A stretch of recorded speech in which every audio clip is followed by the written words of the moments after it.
principal causa de queda de cabelo é a alopecia androgenética, que é o termo técnico para calvície. Existem outras, existem dezenas de outras causas, mas vamos falar da calvície masculina ou da alopecia androgenética. Então não dá pra jogar a culpa da minha queda de cabelo no Vasco. Não dá pra jogar a culpa no Vasco. O Vasco pode ser culpado de muita coisa, mas não. Mas se o cara arranca o próprio cabelo, que aí já... Existe esse problema também.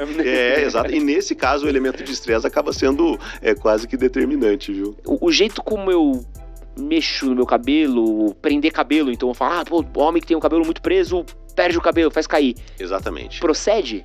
Tudo isso é bem legal a gente falar, porque acho que talvez sejam as dúvidas mais frequentes e a maioria delas não. Então, boné, touca, chapéu, nada disso tem relação com a evolução do processo de calvície.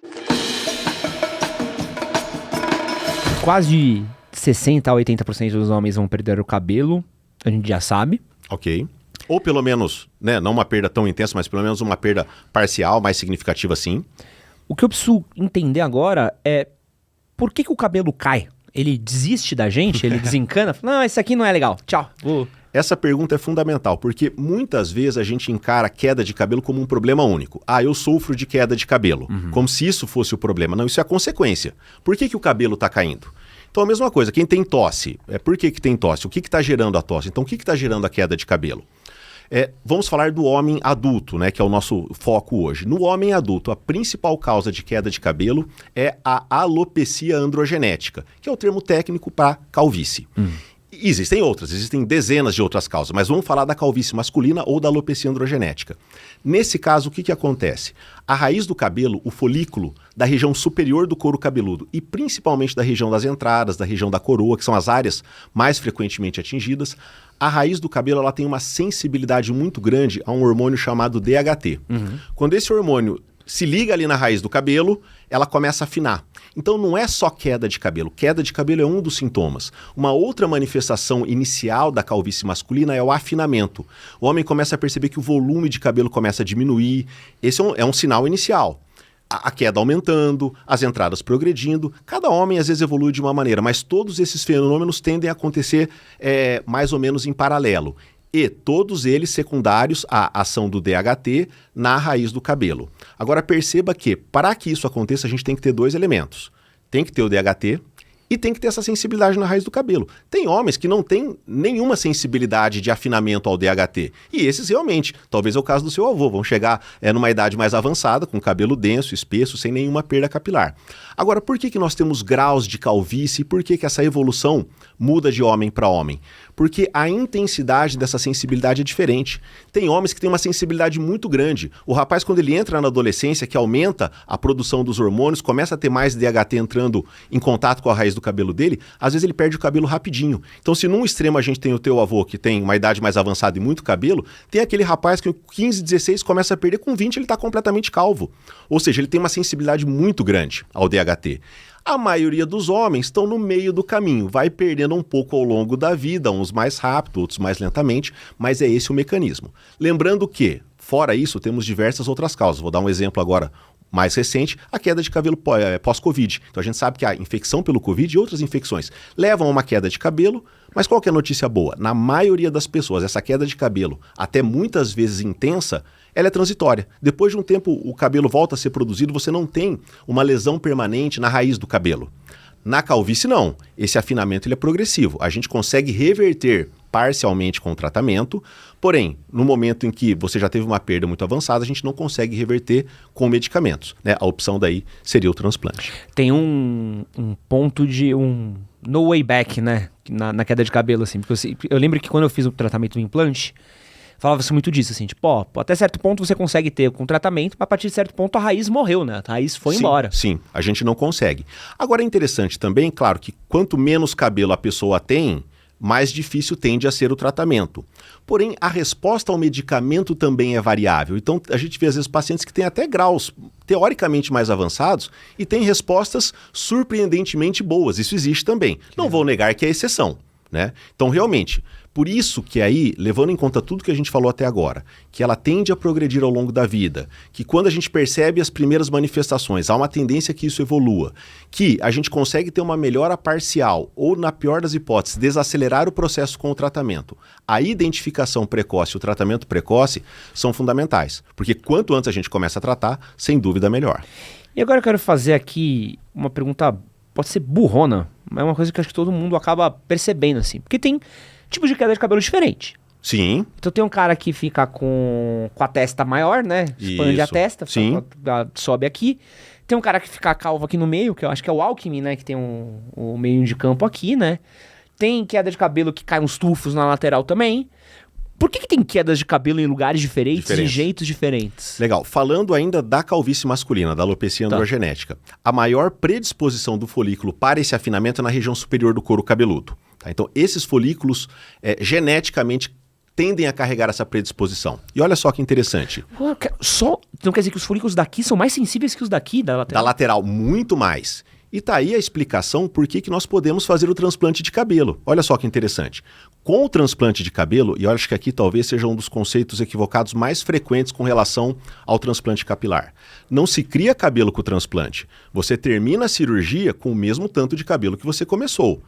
Isso para uma cirurgia de sucesso, porque talvez uma cirurgia não realizada de maneira adequada, você pode ter lesão de folículo, você pode até ter menos cabelo do que o inicial. Agora, por que no geral os resultados são muito bons? Porque você tira cabelo de áreas que você tem uma densidade alta, a lateral, né, a região da nuca, na maioria dos pacientes, e nessa região muitas vezes você tira 15, 20, 30% dos cabelos de maneira espaçada, isso não é visualmente perceptível. Esse cabelo não vai nascer mais aqui, ele vai ser transplantado para a região superior. E olha só que interessante, quando você transplanta um cabelo, ou seja, você muda ele de lugar, tirei da nuca e joguei, né, da região próxima da nuca e joguei para cima. Ele mantém as características da área doadora. A raiz do cabelo não é sensível ao hormônio. Então, esse é um ponto importante. Essa sensibilidade ao hormônio DHT que leva ao afinamento acontece principalmente na região superior do couro cabeludo. Geralmente, a região da lateral e a região da nuca é poupada. Então, exatamente o ponto de transição varia de homem para homem. O que eu quero dizer? Tem homens com calvície extensa que o cabelo dele começa a nascer quase aqui na região da coroa, na ponta. Uhum. Tem uns que é bem baixinho, ele tem só uma faixinha pequena. E até são esses pacientes que têm uma área doadora pobre, a gente diz assim, porque ele tem pouco cabelo para a gente utilizar. Agora, essa é a característica da calvície masculina. Então, isso que a gente espera na maioria dos pacientes. Então, realmente, a sensibilidade da raiz do cabelo na região superior e na região lateral, ela é diferente. Então, não tem um motivo claro para o cara que faz tipo o cabelo do Vegeta? Ótimo. Não tem uma razão específica? Toda essa região superior, ela é mais sensível. Agora, as formas de evolução dentro dessa região, realmente tem essas variações. Tem o M, que é o mais comum, tem o C, que é o que você falou, perde toda a região da frente, o topete vai embora. Uhum. Ou você já viu alguns pacientes que ele tem uma calvície avançada, ele mantém só o topete. Ele mantém o topete aqui na frente e tem uma calvície mais extensa. E penteia para trás. Esse é o mais top. Ou às vezes perde só na coroa, então tem um paciente que ele não tem quase nada na coroa, mas no restante do couro cabeludo, né, mesmo na área frontal, ele ainda mantém uma densidade. Exatamente porque nós temos essas variações, a gente não sabe ao certo, mas provavelmente essa combinação genética da calvície que determina tanto a velocidade de progressão, a intensidade, também acaba determinando esses padrões de evolução. A gente falou muito de genética, mas eu queria saber, existe algum motivo físico? Tem algum hábito que eu possa ter com o meu cabelo que faça ele cair? Ótima pergunta, porque a maioria, talvez, dos problemas que nós temos em medicina são multifatoriais. A gente sempre gosta de ter uma causa única, né? Eu vou fazer isso e vou resolver. Mas muitas vezes não é simples assim. E muitas vezes há uma combinação de elementos genéticos com os nossos hábitos de vida. Então, vou dar exemplo de emagrecimento. Tem pessoas que ganham peso ou perdem peso com mais facilidade. Mas você concorda que no fim do dia o que vai ser determinante é o quanto você comeu, o que você comeu e quantas calorias você queimou. Ou seja, o seu hábito de vida é determinante para o teu peso, mas existe uma certa predisposição. A gente pode dizer que na calvície, no processo de calvície, é inverso. o elemento determinante é a predisposição genética. Porém, hábitos de vida podem acelerar um pouco ou desacelerar um pouco esse processo. Então, o cigarro é associado com graus mais avançados de calvície, o hábito de fumar. Estresse é associado com graus mais avançados de calvície. Insônia é associado com graus mais avançados de calvície. Agora, isso não quer dizer que uma pessoa que de repente fuma, é estressado, consegue corrigir esses elementos de hábitos de vida. Possivelmente ele vai continuar perdendo cabelo, porque o elemento determinante realmente é o genético. Um estudo que ilustra isso muito bem é um estudo com gêmeos univitelinos. Estudos com gêmeos univitelinos são muito interessantes, né? Porque é a mesma genética. Uhum. A genética é a mesma para os dois. Aí um fuma, outro não fuma. Um bebe, outro não bebe. Um é mais estressado, o outro é menos estressado. Quando a gente avalia esses fatores, você olha para o gêmeo que tem um bom hábito de vida, ele tem um grau de calvície um pouco menor do que o gêmeo que tem esses hábitos não tão bons. Mas não é que um é calvo e o outro não é. A diferença é pequena. Então, é importante a gente olhar para hábitos de vida? É importante. Mas provavelmente isso não vai mudar a sua história natural de perda de cabelo. Então não dá para jogar a culpa da minha queda de cabelo no Vasco. Não dá para jogar a culpa no Vasco. O Vasco pode ser culpado de muita coisa, mas não. Mas o cara arranca o próprio cabelo, que aí já... Existe esse problema também. Exato. E nesse caso o elemento de estresse acaba sendo quase que determinante, viu? Você viu como eu sou fofo, né, Rafa? Não citei o Corinthians, que eu tô tendo empatia com meu amigo corintiano aqui nesse tempo.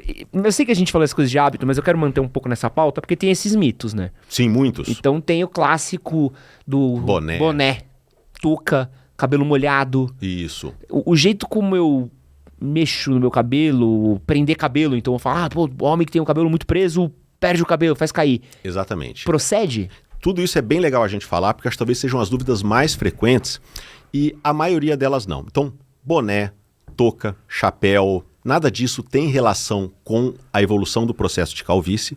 É claro, situações aí que realmente um chapéu muito apertado, né? Porque a gente tem um problema chamado de alopecia de tração, que é o que você falou do penteado. Não tem problema nenhum cabelo mais comprido, ter um penteado, ter uma trança ou puxar o cabelo, isso não tem problema.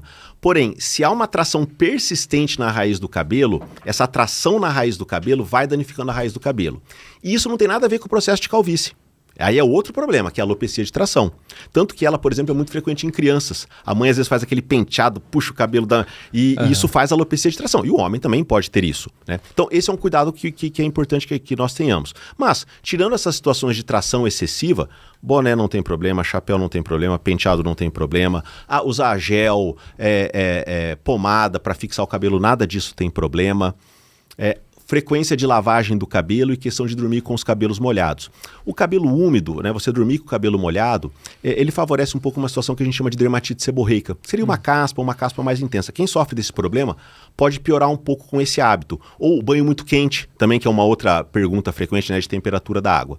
Porém, a gente não tem dados para dizer que esses elementos isoladamente vão levar a queda de cabelo a um processo de calvície, entendeu? Aquele rapaz ficou calvo porque tomava banho com água quente, porque dormia com o cabelo molhado. Não é esse ponto.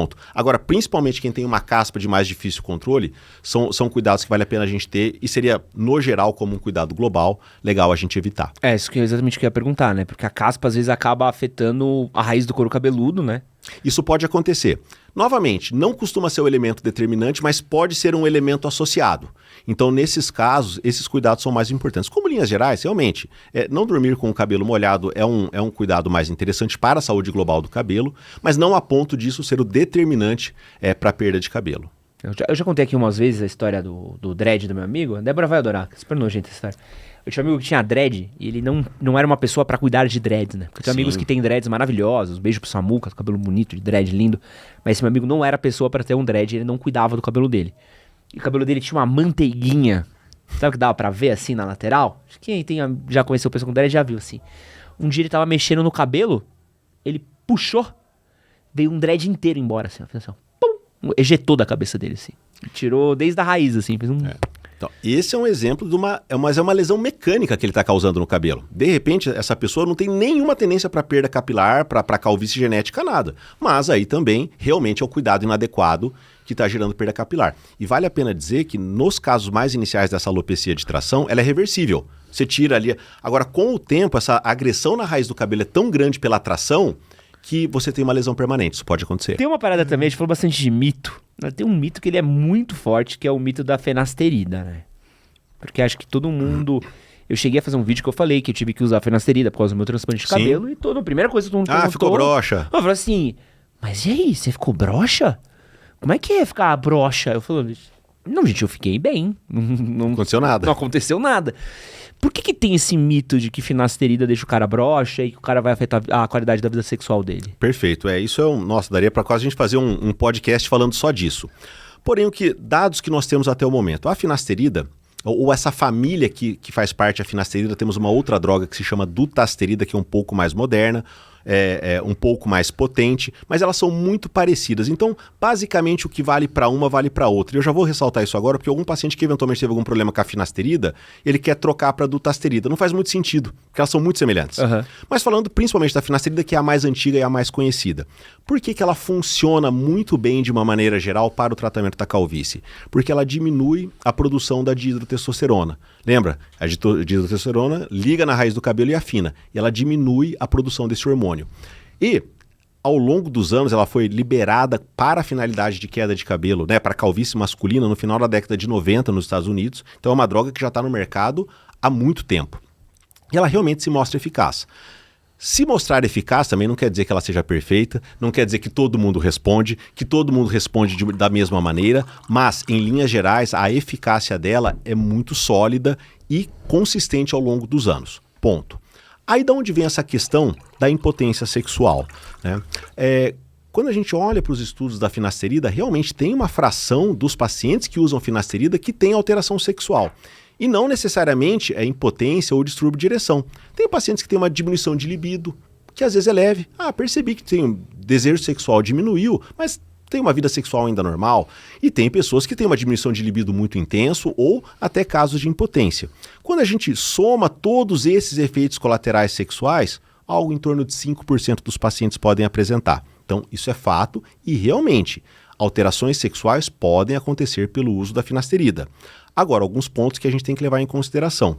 Quando a gente olha para esses estudos, você olha para o grupo placebo. É aquela pessoa que ele tomou um comprimido ali de farinha, não tem remédio nenhum, mas ele não sabe. Muitas vezes nesse grupo, numa porcentagem um pouco menor, mas também acontece, a pessoa também queixa-se, alguns de impotência, de alteração, até porque existem diversas causas de alteração de libido, alteração de potência. E um dos fatores que pesa muito também, a gente fala muito do efeito placebo, que é aquele efeito que você toma mesmo uma coisa que não tem efeito nenhum e você melhora só por querer melhorar. Muitas vezes com a finasterida também acontece o efeito nocebo, ou seja, que é o inverso, você está com medo de ter efeito colateral. Você começa o remédio e o efeito colateral muitas vezes acontece independente da ação biológica ou não. Com isso eu não quero dizer, e eu vejo que algumas pessoas têm opiniões às vezes muito extremistas em relação à finasterida. Não, é um absurdo, vai ficar broxa, é um remédio terrível. E também tem o outro lado, não acontece nada, o remédio é totalmente seguro. Olha, praticamente não existe remédio totalmente seguro. Efeitos colaterais podem acontecer. Porém, com a finasterida, eles são relativamente baixos, e eu acho que é importante essa conversa com o paciente no momento da consulta ser muito clara, que a pessoa entenda a frequência de efeitos colaterais. A gente já faça, né, no que a gente chama de anamnese, na conversa com o paciente, como é que é a vida sexual dele agora? É uma vida sexual normal? Ele tem outros fatores de risco para impotência? Ele toma outros medicamentos? Ele tem outras doenças? Então, numa população jovem, saudável, é muito diferente de um paciente que às vezes está com depressão, está usando antidepressivo, está tomando remédio para pressão alta, entendeu? Somando fatores de risco para alterações de ereção. Um ponto que eu vejo, e das reclamações que a gente recebe, de gente que eu já vi falando, não, eu tomei finasterida e acabou minha vida sexual e tal. Você começa a olhar um pouco a qualidade de vida da pessoa. Então o cara às vezes tá obeso. Sim. O cara já passou da faixa dos 50. Aí, é uma coisa que a gente fala muito pouco. Eu não sei como é que a gente fala pouco disso, mas é uma coisa que começou a falar de testosterona caindo. Que depois de certa idade sua testosterona cai. Então o cara já tava com a qualidade de vida dele caindo, e ele foi olhar pro cabelo dele e toma a finasterida e acha que a borracha mole foi a finasterida, né? Isso acontece. Agora, também temos que ser justos. Tem aquele paciente, eu já tive pacientes assim, saudável, não tem nenhum problema, nenhuma queixa, tranquilo, começou a finasterida e teve efeito adverso? Isso existe. Existe esse risco, é um risco pequeno, pode acontecer. E realmente, nesse caso, a gente tem que descontinuar o tratamento. Paciência. Então, também o remédio não vai ser bom para todos. Porém, de uma maneira geral, os números são muito favoráveis. Uma coisa que ganhou muita repercussão nos últimos anos é o que chama-se de síndrome pós-finasterida, principalmente nos últimos 10 anos, que levanta, né, essa possibilidade de efeitos muito persistentes ou permanentes após a descontinuação da finasterida. Ou seja, o indivíduo começou a finasterida, teve efeito colateral. Ok, independente, mas... e quando um paciente está usando finasterida e tem qualquer queixa, até que se prove o contrário, eu suspendo a finasterida. Entendeu? Assim também não pode... não, mas é porque tá... Não, começou o remédio, teve efeito, suspende e a gente avalia todo o contexto. E nessa suposta síndrome pós-finasterida, você teria efeitos muito persistentes após a suspensão. O que, teoricamente, não seria esperado, porque a permanência da finasterida no nosso organismo é muito curta. Então não era para a gente esperar efeitos tão prolongados após a suspensão da droga. E esse é um dado ainda de bastante controvérsia no meio médico, né? Não há um consenso a respeito disso. Porém, a gente não tem dados concretos ainda de que realmente o uso por um período possa levar a efeitos adversos prolongados ou persistentes. E o minoxidil? O minoxidil, ele afeta também, ele ajuda também na queda de cabelo ou só da barba? Não, ajuda bastante. É interessante nessa questão, porque o minoxidil é a droga mais antiga utilizada para o tratamento da alopecia androgenética, da calvície. Ele já é estudado e usado desde a década de 80. Interessante como agora houve esse interesse da barba, até muitas pessoas associam mais a barba do que ao cabelo. Mas e por que ele funciona para as duas situações? Olha só que interessante, o minoxidil, ele não age especificamente no processo de calvície. Ele é uma droga um pouco, ela tem uma ação mais geral. Ela estimula pelo mais ou menos onde tiver pelo. Claro que se você tem áreas que está perdendo, ela vai ajudar, mas ele é menos seletivo. Por exemplo, quem toma finasterida não vai ter como efeito colateral aumento do pelo em outras áreas do corpo. Agora, um possível efeito do minoxidil porque ele pode estimular folículos em outras regiões. Ele é um ótimo aliado se a gente for pensar em potência de tratamento após a família da finasterida, o minoxidil seria o segundo colocado em termos de potência de tratamento. Alguns dados interessantes do minoxidil, como eu falei, ele é versátil, de repente você pode ter um ganho de barba, que você não teria com a finasterida. O mecanismo de ação é diferente da finasterida, então tudo indica que há não uma somatória absoluta, mas que tenha um agregado de resultado com o tratamento combinado. Então são dois tratamentos que conversam muito bem. E um outro dado interessante, o perfil de efeitos adversos é muito distinto da finasterida, então também ele não soma muitos riscos de efeitos adversos. Então é uma combinação muito, muito interessante. Pensando em potência, pensando em resultado, finasterida e dutasterida, para a maioria das pessoas, tende a apresentar o melhor resultado e o minoxidil estaria em segundo lugar. E para barba, por que tem pessoas que o minoxidil não clica, não funciona? Não funciona. Olha, a verdade é que o minoxidil, ele não é tão potente assim. E eu vejo que, de uma maneira geral, há uma expectativa muito grande de melhora da barba com o minoxidil. Porque na internet dizem que o minoxidil é... Maravilha. Infelizmente não é. Sempre, como eu falei, a gente falou de resultados de tratamento, você tem pessoas que melhoram absurdamente, pessoas que melhoram pouco, pessoas que não melhoram nada. Então você vai ter um ou outro caso de uma resposta extraordinária de uma pessoa que tem uma grande sensibilidade ao remédio. Mas essa não é a regra. Geralmente o uso do minoxidil leva a ganhos bastante sutis. Agora um dado interessante, a maturação, o crescimento da barba, ela não se encerra no início da idade adulta, com 20 e poucos anos. Geralmente ela é mais tardia. E muitas vezes a pessoa, naturalmente, ao longo dos anos, ela teria um ganho adicional da barba, independente de minoxidil ou independente de qualquer outra coisa. Então também esse é um outro dado que pode acontecer.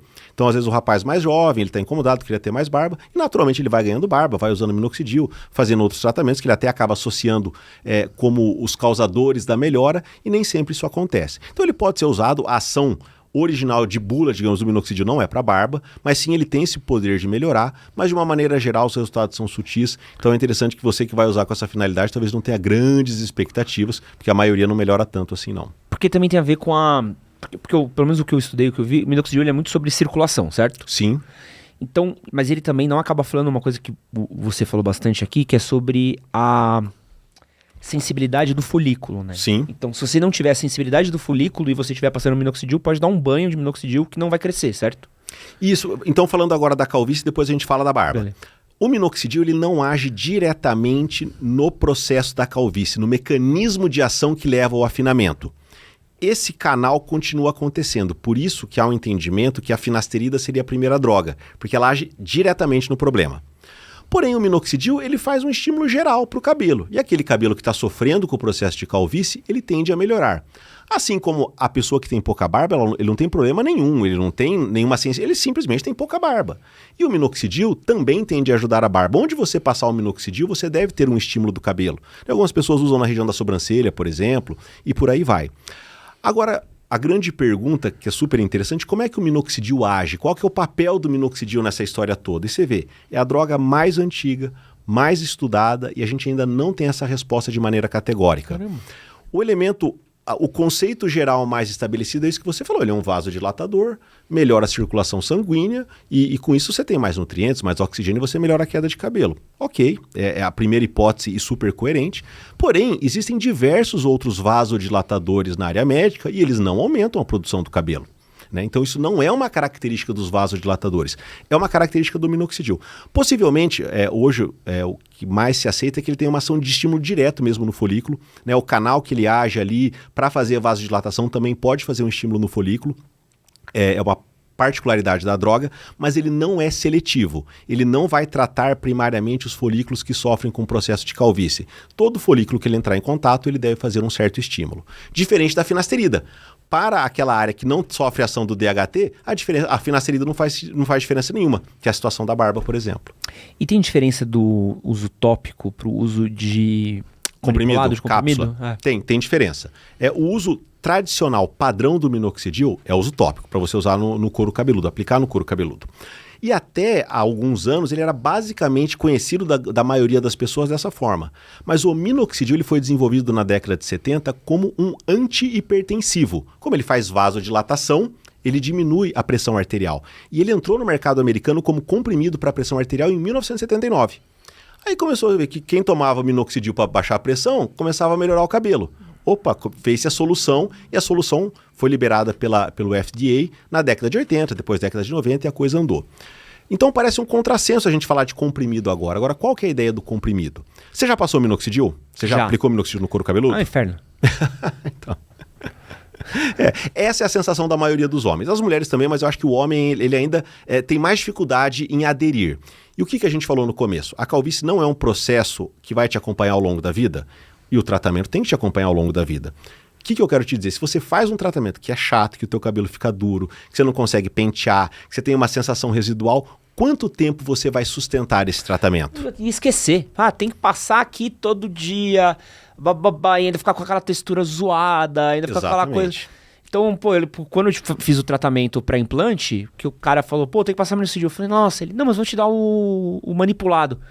Cara, todo dia você pega um bagulhinho aqui, ó, dá-lhe. A cápsula. Cápsula aqui, ó, dá-lhe. Exatamente. Vai embora. Então, esse que é o ponto. O minoxidil tópico para passar no couro cabeludo funciona, mas muitas pessoas têm essa dificuldade de adesão.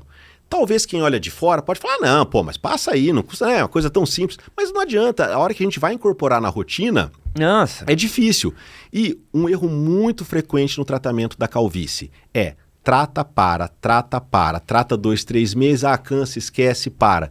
E o que acontece? Lembra que a tendência é ir perdendo. Se você vai fazendo tratamentos intermitentes, você vai dando uma melhorada, mas sempre com uma tendência de queda. Então a gente tem que sustentar o tratamento. Por isso que tratamentos que facilitam a adesão são muito importantes. E, para a maioria dos homens, é mais fácil tomar um comprimido ou uma cápsula do que passar o produto.